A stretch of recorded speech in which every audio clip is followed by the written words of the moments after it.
He and his partner, Steve, and son, Isaiah, moved to Chicago this summer. Please welcome LZ to Illinois. Whew, y'all look juicy out there. All wet and glistening and everything. This is such a beautiful, beautiful day. Now, I know the clouds are gray. I know the rain has fallen. But I'm a student of history. And I'm here to tell you, I cannot find a single significant social movement that only happened on sunny days. I don't really need any fair weather supporters. So when the rain comes down and you're still standing here to take a stand, you know what we're fighting for is worth fighting for. I want to share with you a brief story.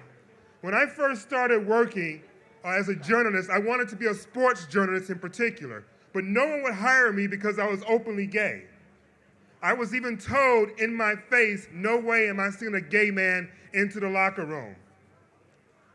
Last weekend, I went to the Colts game. I was a guest of a football player. I stayed in his house. His tickets were in the family and friends section. Next to me was another gay couple. He was not ashamed to say his friends are gay. When I first started, I couldn't get through the door. Today, I'm sitting in the family and friends section. So let me tell you, my brothers and sisters, things are getting better. Things are changing for the better, and we're going to keep on pushing until we get the things that we know we rightfully deserve.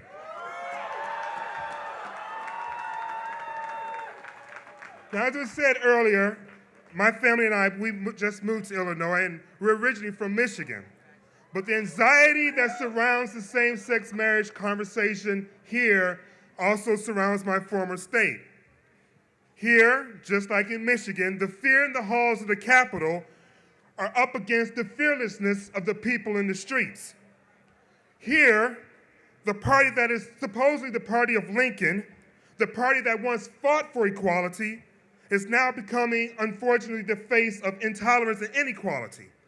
The party, the Democratic Party, that has such strong words for us are now greeting us with strong inaction. Ladies and gentlemen, brothers and sisters, I'm here to tell you that we may have moved to a new state, but my family sees a similar state of mind. Now, I don't believe that every single politician who is against marriage equality is actually against marriage equality. But I do believe they are uncomfortable telling their constituents how they voted. I have a message for them. We don't care. We did not come here to seek anyone's approval. We're not here to seek any kind of special treatment. Same-sex couples are not asking for a seat at the table. We've always been at this table. So for all of those politicians looking for political cover, let the Constitution of the United States be your political cover. Let the history lessons be your political cover. Let the rules that says all men and women are created equal be your political cover. Because our rights will no longer be used as pawns. We will no longer be your shelter in this fight. Thank you. LZ Granderson. In May, Tracy Bain was among many of those disappointed in the lack of vote on marriage equality.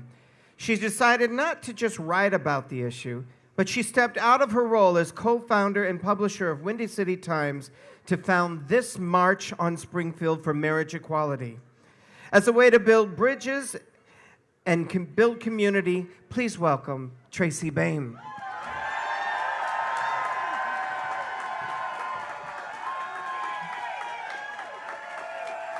Thank you.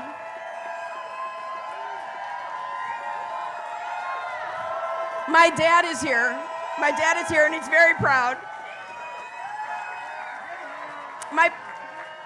I know you guys want to march. We've got the religious speakers coming up next, and then we're going to march, I promise you. We believe we are at least 5,000 strong today in Springfield. And I had a speech prepared, but I'm not going to give it. I'll just put it in Windy City Times because I know you want to march. But I do want to say a couple things. The reason I wanted to do this was because I saw some really ugly stuff happen after May 31st. People trying to blame people who were not at fault. We did this in past elections, and it was wrong this time. True power in this country and in this state, we know where it rests. It's with the Catholic Church. It's not with the black church. It's with the white leadership of the House. It's not with the black leadership of the House. We know our allies have always been diverse. There have been people of all races for us and all races against us. We must not let them divide us. They want to divide us. We need to, as LGBTQ people, be a much better coalition partner with our partners who are here today on immigration issues, on poverty issues, on crime issues. Our LGBT community does work on those issues, but we're not always out in working on those issues. We need to let them know we do care about all those issues too. When they come for us, it needs to be a two-way street. We can no longer think they owe us something. Nobody owes us anything. Finally, I want to say the reason I'm doing this today is because I've been doing this for 29 years in this LGBT community. And I remember the faces of the people who couldn't be here today. I remember Danny Sotomayor, and I remember all of the AIDS activists we lost who would love to have been here today, no matter rain or shine. All the people we have lost, Renee Ogletree and Mary York, and all of our friends back home who couldn't make it today because they're too ill to be here. We are doing this for them. We cannot forget them. Think right now for 2 seconds in your mind who you are here for, who could not make it here today because they died. They died in this battle, and they never gave up their dreams. Please don't give up your dreams, even if we don't always come together like this and we only tweet and do Facebook. We know we can be here when we need to be. So thank you for being here today. I will never forget this day. Thank you, everybody who helped make this happen. Tracy Bain. All right, we're going to bring Brent Holman Gomez to the stage, who's going to introduce some of the religious leaders.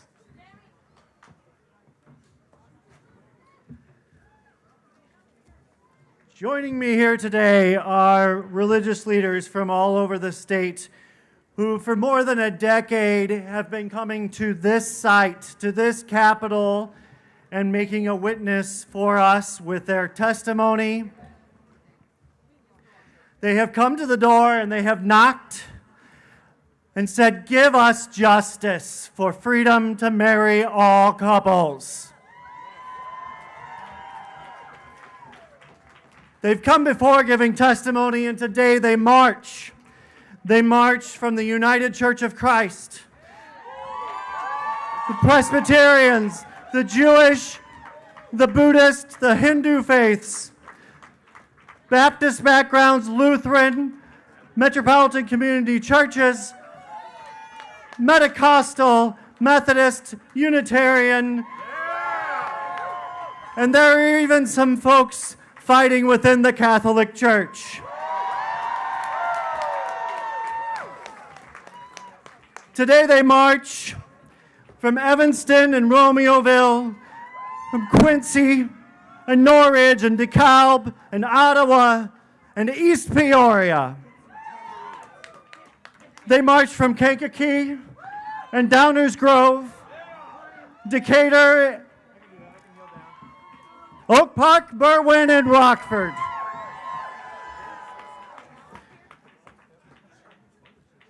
And we know that by marching, if Jericho's walls can fall, the laws of this state can change.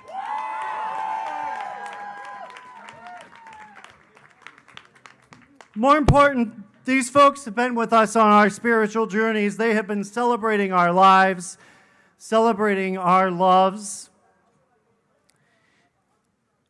And no matter what this state says, they will continue to marry us.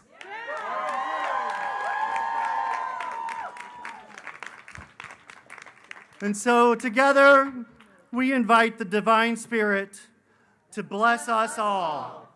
We invite the divine to bless this march. Bless this march and bless you all.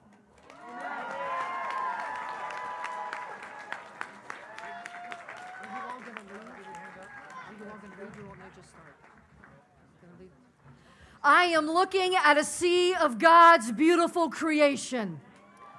My name is Reverend Rochelle Brown. I am a resident of Illinois. I am an ordained minister with the Metropolitan Community Churches, and I am a proud lesbian. Today, I stand before you, the people of Illinois, standing on the shoulders of other beginnings, because it was the founder of MCC Churches 45 years ago, Troy Perry, that married the documented first same-sex couple in the United States.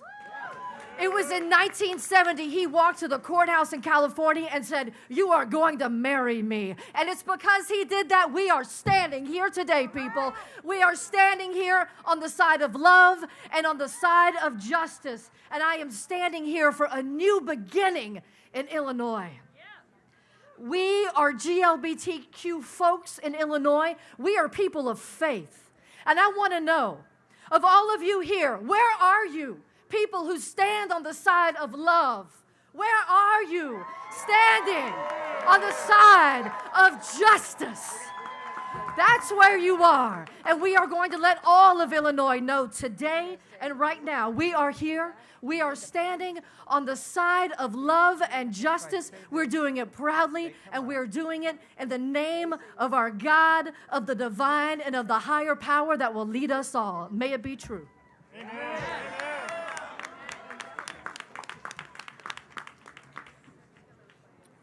I bring you greetings from my colleague, Mark Kiimba, who is a Unitarian Universalist minister serving a congregation in Uganda. He traveled to this country. He was supposed to speak today, but he is ill. So I will share a few thoughts on behalf of him and me. We understand that at root of this issue is human dignity. And you can look at the scriptures of old. You can look at more recent statements by none other than Abraham Lincoln that affirm human dignity and equality. We are here as people of faith to affirm that this is a religious crusade as much as it is a political movement. And we will not rest until our voices are heard and all people are accorded the same level of respect and dignity and care that we would ask of any other. So may it be. Amen. My name is Jamie Frazier, and I serve as the pastor of the Lighthouse Church of Chicago. This afternoon, I have an attentive ear to history, a keen eye to justice, and an open heart to fairness, all of which lead me to fully support marriage equality. The Illinois State Legislature, during the upcoming veto session, must call marriage equality to the floor and pass it. Passage of this measure will help ensure that this state, and indeed this country, can make good on its promise to be one nation under God, indivisible, with liberty.